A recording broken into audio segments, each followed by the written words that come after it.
Jen Jordan. I'm the Resource Management Superintendent for the City of Iowa City. Today we are going to work on an upcycling project to help keep stuff out of the landfill. About 3% of what goes into the Iowa City landfill every year is material and cloth and leather. So we're not doing any leather work today, but we are going to do some work with old t-shirts that are perhaps unwearable, perhaps past the point of even donating, with stained armpits and holes. So we had a previous video where we showed how to turn a t-shirt into T-yarn. So we're going to take that a step further today and talk about then what can we do with T-yarn. So a couple projects that I have in front of me here, and I'll talk through the different equipment that we use and we'll kind of do some steps through.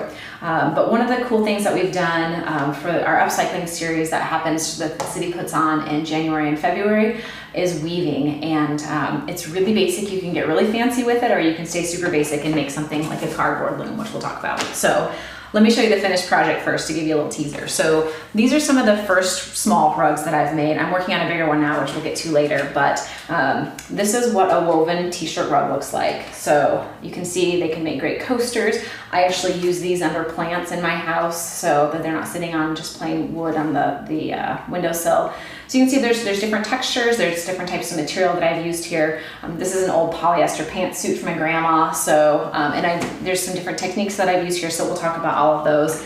This is a really basic one. You can see it's not super high quality, but one of the cool things about upcycling projects is they don't have to be perfect. So if it doesn't turn out well, it doesn't matter. It's probably gonna end up at the landfill anyway, right? So it's not square, it's or not rectangular, it's certainly not perfect, it's not uniform in color, which maybe that's your style, this is fine for me. But we'll talk a little bit about making sure when we're weaving later that we keep this edge straight. So this is an example of probably how not to do a great job, but it's still functional, it still sits under a plant just fine.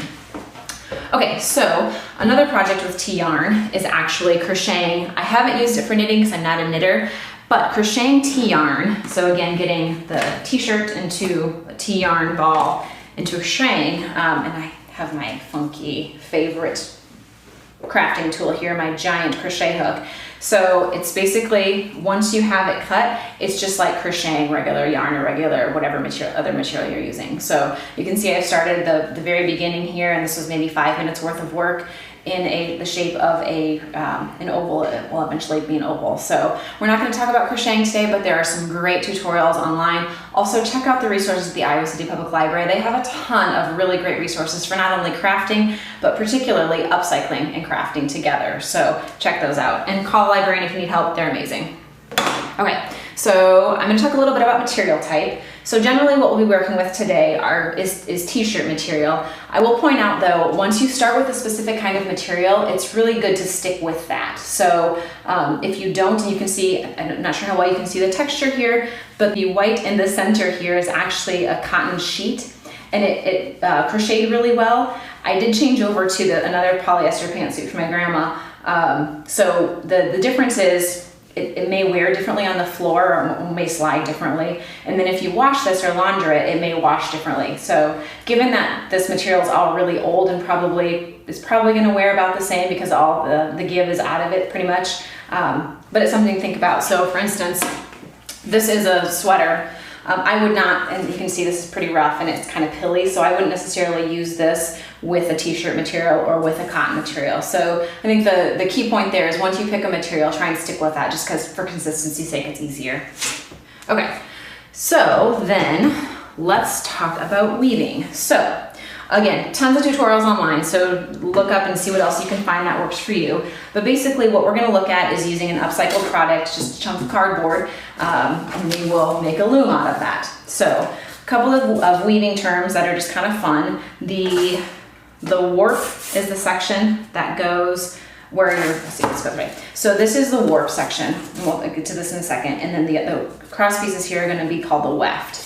So that doesn't really come up, they're just fun words to use. So unless you get really into weaving, and there's probably like, dissertations and such written on weaving. So, okay, so we are gonna start with a really small project, and then I'll transition over to a bigger one. But basically, with your cardboard, you wanna take your old, not your material scissors, if you're picky like I am about this, and I've just transitioned these down to cardboard scissors and have my good material scissors here. So basically, you're just gonna cut about maybe 3/4 of an inch in or 1/2 inch in. So that one's already done, so I'll start here. So I'm just gonna go, and I'm doing these maybe about 3/4 of an inch apart and 3/4 of an inch in. And just cut consistently across here, all the way across, and then flip it 180 and do the same thing on the other side. Then we're gonna take our material and create, I always have to look, then we're gonna create the warp. Okay, so this is the basic of a loom right here. The next thing we're gonna do then is take our t-shirt yarn, and I'm just gonna use basic white, and I'm just gonna, so we're always gonna work, and I'll use this one, we're always gonna work on one side. So you can see I'm poking through here, it'll be easier to see on the other one, but we're always gonna stay working on the one side of the loom. So you just kind of tuck it in there. And then if you want to tie it, you can. It's usually pretty sturdy like that. And then you're just going to go back and forth. And again, I'm staying on this side. So we'll do a few here and then I'll show you. Just going to go back and forth. And again, it doesn't have to be perfect. Beauty of an upcycling or recycled project. I tend to keep these pretty tight. And again, we're just working on the one side. So we're just going to go back and forth all the way down to the end. Okay, so I'll just point this out. You can see the loops there, but we're really working on just the one side. Okay, so I'm gonna transition back to the one here that is ready to go.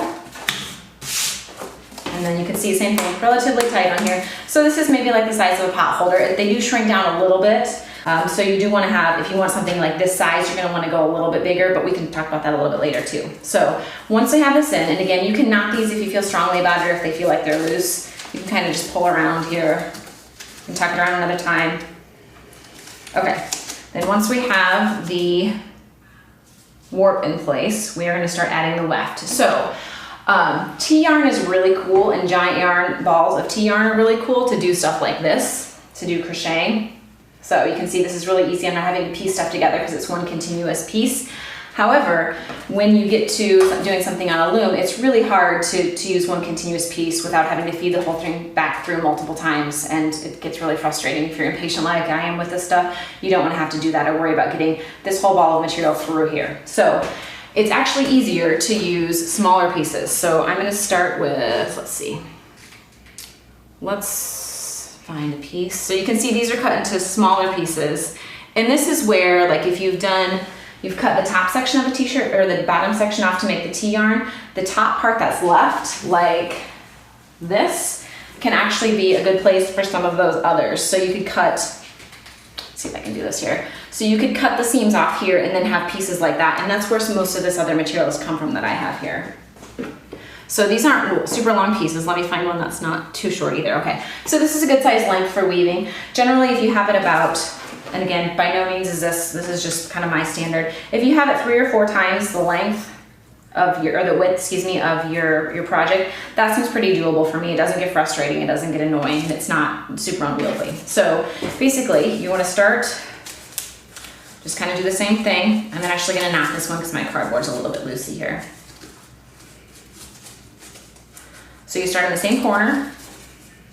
So one of the challenging things about working with cardboard is it's not super sturdy, so you have to be a little bit gentle with it.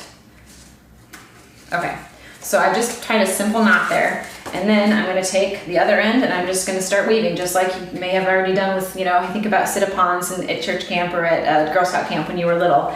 You just go over, under, over, under. So I'm just gonna start doing a few of those here.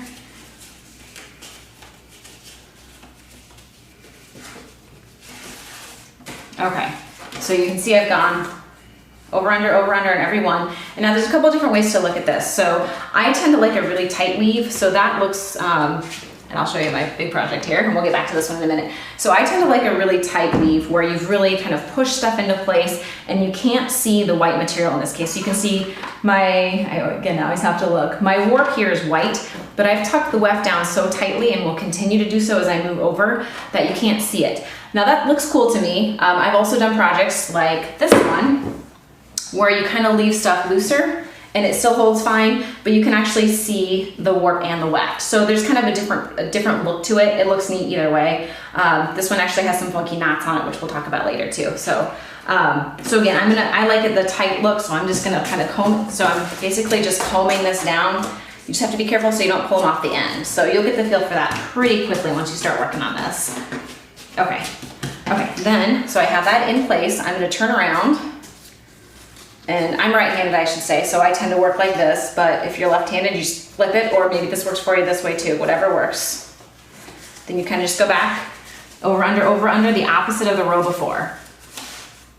Okay, so I'm gonna pull this in here, and then, so the thing to think about, going back to this one, where it's not a rectangular shape, so the issue with this is that if you pull super tightly, you're gonna start affecting your outline. And if it doesn't end up like this, it could very much end up as kind of an hourglass shape. So you wanna leave some play on the end here.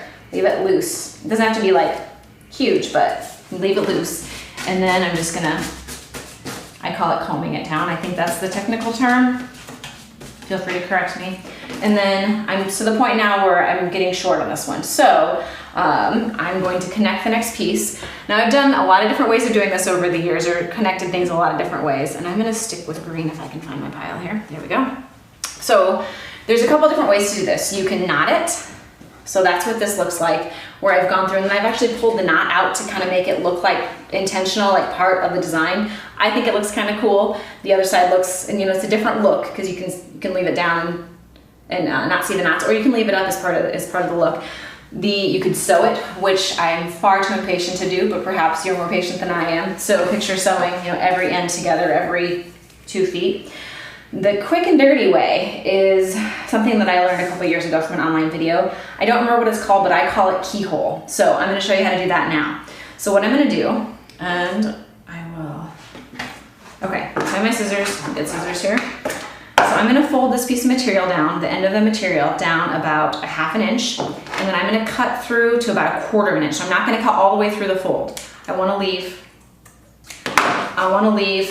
a keyhole here, okay? And I'm gonna do the same thing on the new piece of material. So fold down about 1/2 inch, cut about 1/4, okay? So we're gonna use these to interlock. The first time I saw this, my mind was blown, so I'm always super excited to show people. Okay, so I'm just gonna pull the new through the old, and then I'm gonna take the end of the new through the new. And then you tighten it down. And you can play with it a little bit to kind of really tuck it into itself. And you've just made a knot that really has a really small footprint. So, no pun intended, if you're walking on this, on a rug, an eventual rug, there's not a huge bump there like there might be on this one where there's an actual square knot there. So I've just used that keyhole knotting technique to elongate my string and can just keep weaving then. And I'm gonna do a couple more on this one, and then we'll switch over to the big one. So I find that this is simple enough that I can watch TV, I can listen to music. I can't read and do this because that's a little too complicated for me, but I do find that this is really cathartic. It's a good use of time and it's a good use of material. So it doesn't necessarily cost anything. You can make the looms from cardboard, or you can use other materials that you have around. My mom actually has a really nice one made out of plywood that my dad made for her, but I don't. Cardboard works just fine. So, all right, so I've got that through. Again, I've left some play on the outside here so it doesn't start to have an hourglass shape. Unless you want an hourglass shape, that's cool. And then I'm gonna comb it down, and there's my knot on the end there. It doesn't matter where it shows up. You'll get, I think as you do more of these, you get a little more comfortable kind of with what your tolerance is for knots and if you're gonna be stepping on them or not. But you can see this has been, just a few minutes, and it doesn't take a whole lot of time to start to put some good distance on here, some good depth. So again, I like it combed really tight so that you can't see the white in there. You can start to see it doesn't take much to get some work done. And picturing a half-hour TV show at night, you could probably do a couple of these if you have everything prepped. So this is a smaller one. I have some different sizes here. I use them for different things to set plants on and my glass of beer or wine at night. So I have actually transitioned to larger looms. The challenge in working with cardboard though is that it starts to give, and if you pull this really tight, it could start to bend pretty easily. So that's actually a pretty strong piece of cardboard. But the bigger your cardboard is, kind of the more bendable it gets. So the city was contacted by a local realtor with some signs and asked if they were recyclable. We determined they were not recyclable, but we used the opportunity to upcycle them into a loom. So this is a realtor sign. So I encourage you to get creative with the things around your house. You could make a loom, you could upcycle. The frustrating part about this is we had to go through and cut all of these to actually tuck the material in. Again, you can see it's just on one side here, and then did the same exact concept. So just make myself some room here. Okay, so again, same exact concept. I've done the same thing where I've put the warp into place, and this is a little bit looser than it probably should be, but it's fine. It's just gonna give you an opportunity to comb down tighter on the left then. And then I started with the yellow and transitioned over to gray. And I'm doing the same thing. You can see I start with about 2 lengths worth. Again, that's about what I can deal with without getting super frustrated. Something to think about with these, if you're doing like a bigger one or even a smaller one too, if you only have a little bit of one color and you wanna, as you get more comfortable and more seasoned with this, you can start to kind of build in designs. So you can see I've changed colors here.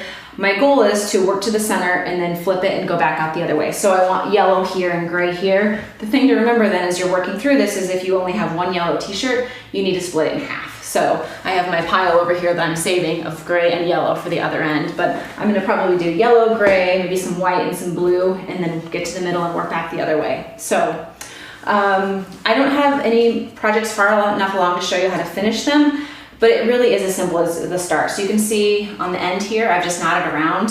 When you're ready to finish this, again, you wanna tuck it up as tight as possible, and then same thing on the other end.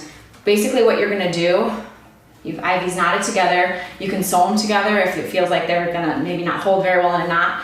But then what you wanna do at the end of the project, when everything's in place, is you basically just go through and pull all of these off.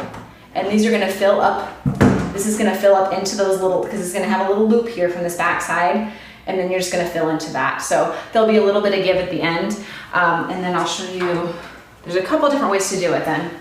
So I've shown a couple different ways here on my little coaster. So you can see on this end, I've just pulled them off and you can see the white coming through there. It just becomes part of it and you can kind of fill it in. The other thing you could do, if you have way more patience than I do, is you could actually go through at the end and cut all of these. But you have to be really careful so you don't lose it then in the weave. So I've cut these and knotted them and it just gives it a little more of a frayed look. So this is a super small scale, obviously, but you could do it on a rug like this and it will look pretty funky. So there's a couple different ways to finish. You can certainly Google that if you want some more instruction on that. I don't have any of my projects to this point because I have a hard time finishing projects, but you can certainly Google it and find some good tips out there for finishing projects. But overall, this is to making t-shirt yarn into a rug or a coaster or a little thing to put your plant on is a really good way to use some material that might not get used otherwise. They're fun projects, and again, check out the public library. There's a ton of stuff online and at the library about making old stuff into new stuff. So I encourage you to think about that instead of just throwing stuff away. Again, about 3% of what goes into the landfill here in Iowa City that serves all of Johnson County is material. 3% doesn't sound like very much, but it's about 4,000 tons a year. So picture 4,000 tons of material that could be made into really cool projects. So check out those resources and get upcycling.